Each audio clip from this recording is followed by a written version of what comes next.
영어 학습에 있어서 지금까지 나와 있는 가장 최신의 방법은 바로 노암 촘스키로 대변되는 인간의 능력, 바로 타고난 능력이다라는 거죠. 이 능력은 교실에서 가르칠 수 없다는 얘기예요. 노암 촘스키가 한 얘기입니다. 제가 한 얘기가 아니에요. 자, 그렇다면 이것을 가장 살린, 다시 말해 인간은 자연스럽게 언어를 배울 수 있는데 가장 잘 실현한 영어 학습법은 몰입교육이에요. 몰입교육 들어본 적 있으시죠? 다시 말해서 어떠한 공간에서 영어만 사용하는 그러한 공간에 24시간 집어넣는 거죠. 그리고 생활을 억지로 강제적으로 하게 될 수밖에 없죠. 이 강제성은 본인이 좋든 싫든 간에 지속해야 된다는 거죠. 자, 이 몰입교육 말고 더 좋은 방법은 없습니다. 그것은 바로 노암 촘스키가 말했던 이 타고난 능력을 가장 잘 자극할 수 있는 방법이에요.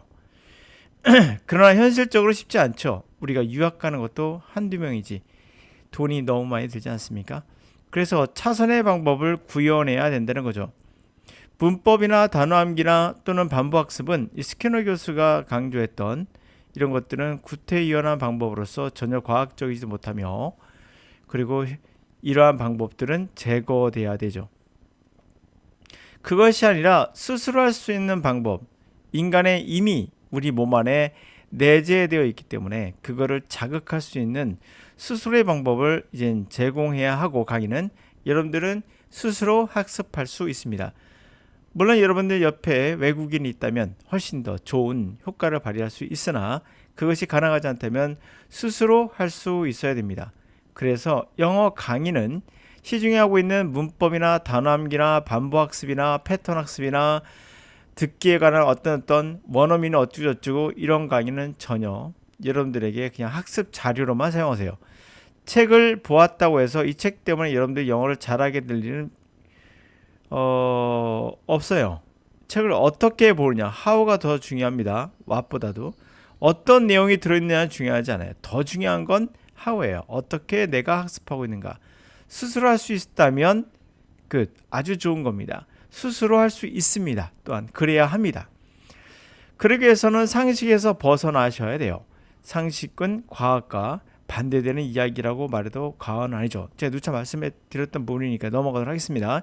그래서 상식에서 벗어나서 과학에 기초를 해라. 과학은 분명 반복만이 살 길의 영어는 아니라는 거. 지금 문장을 하나 보실 건데요. 이 문장에서 단어가 반복됩니까? 맞아요. 그렇게 반복되는 건 아주 좋은 거고, 우리 언어가 학습하는 방법의 전반적인 과학에 말하고 있는 것은 우리가 영어를 하다가 반복되는, 자연스럽게 반복되는 거를 누가? 우리 뇌가 찾아내요. 찾아내서 이 단어가 또는 이 문장이 중요하구나라고 판단하면 구별하기 시작합니다. 그렇기 때문에 여러분들이 구태여 단어를 10번 쓴다든지 반복해 본다든지 단어장을 한 번, 두 번, 세 번, 네 번 보면서 고문을 하면서 더 이상 영어 공부하기가 싫어지는 그런 상태로 가면 더 역효과입니다. 자, 이 내용을 보다 보면 얼마나 과학이라는 것이 우리가 상식과 벗어나는지를 알려주고 있어요. 만약 여러분들이 사장입니다. 또는 직원으로서 사장이 여러분들이 SNS 같은 뭔가를 하고 있다, 페이스북을 하고 있다, 그러면 어떻겠습니까? 대부분 혼날 거라고 생각하며 또 질책받을 게 두려워서 감추지 않겠습니까? 그것이 오히려 좋지 못하다라는 과학적 근거를 갖고 말하고 있으니 한 번쯤 우리가 한번 연구할 필요가 있지 않나라고 생각합니다. Top British firms like British Gas have banned workers from using social networking sites. As they say, staff spend too much time chatting with friends when they should be working. 우리의 상식과 벗어나는 이야기죠. 과학은 역시 그래서 인간의 어떤 한계를 넘어서는 게 아닌가. 하여튼 탑 최고의 브리티시 회사인 브리티시 가스 같은 회사는 노동자들에게 그들의 소셜 네트워크 사이트 페이스북 같은 거를 이용하지 못하게 금지했다. 그들이 말하기를 직원들이, 스태프들이 너무나 많은 시간을 채팅하는데, 친구와 채팅하는데 보내더라. 그들이 should be working, 일을 해야 되는 시간에.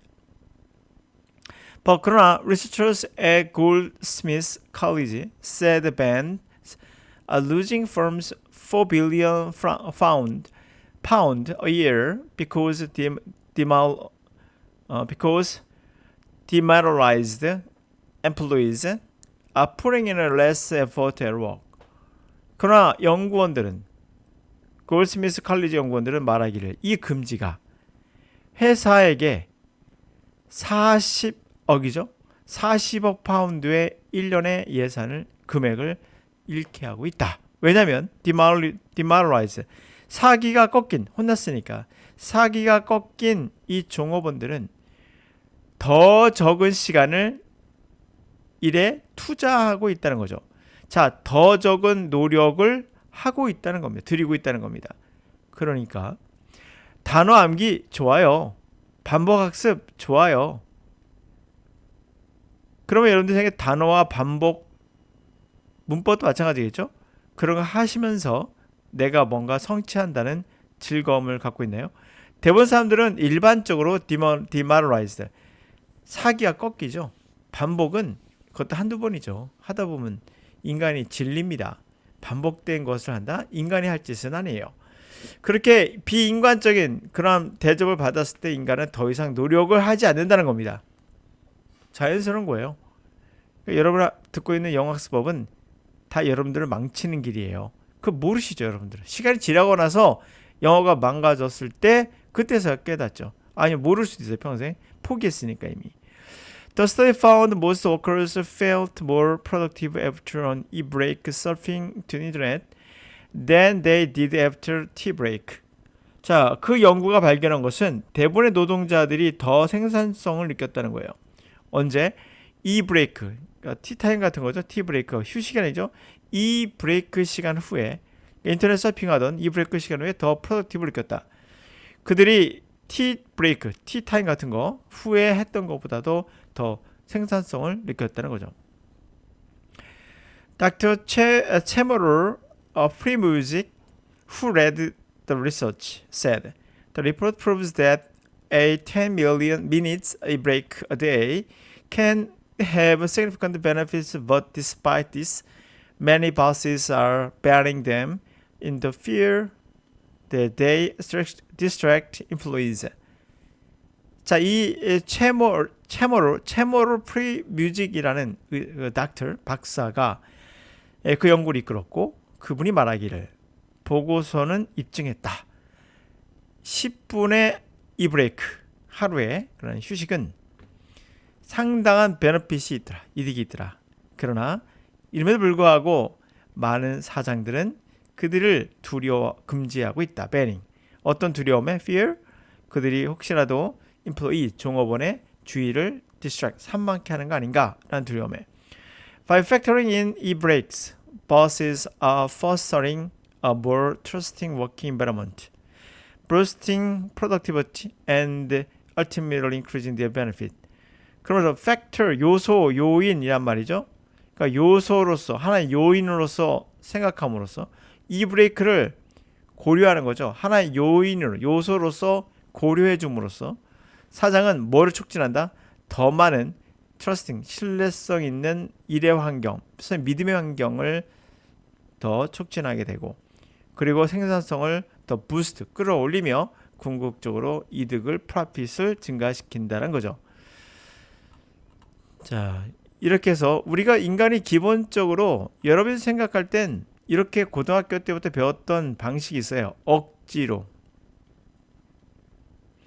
억지로 공부하면 뭐가 된다라는 생각을 갖고 있죠. 이게 공식이에요. 우리나라 사람들에게. 그러니까 억지로 뭔가를 하면 된다. 안 되는 건 아니겠죠. 안 하는 것보다 낫겠죠. 근데 억지로 해서 얻어낸 결과가 과연 효율적인가 뿐만 아니라 평생 할 수 있는가도 생각해 봐야겠죠. 우리나라 대학생에 제가 알기로는 우리나라 성인들이 세계에서 선진국 중에는 가장 책을 적게 읽는 사람으로 알고 있어요. 왜 그럴까요? 고등학교 때까지 억지로 했던 거에 대한 반작용으로 아까 봤던 less effort, 그 다음에는 더 이상 노력을 하지 않는 거예요. 여러분 평생 사는 겁니다. 나이 75세까지 산다고 가정해 보세요. 우리나라 평균 나이가 어른이 남자가 75세인가 그러니까 20세 끝내고 더 이상 공부하지 않는다? 50년 동안 이 50년을 버린 것과 같아요.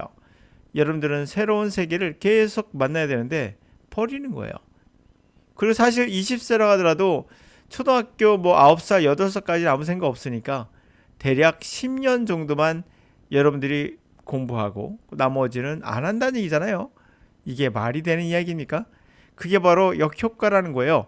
억지로 공부하는 것의 효과는 당장은 뭔가 되는 것 같죠. 시간도 많이 투자하고 말씀드린 대로 시간을 투자하는 것은 이 브레이크를 갖지 않으면서 더 많은 시간을 투자하는 것 같지만 실제로는 그것이 역효과가 있다라는 내용.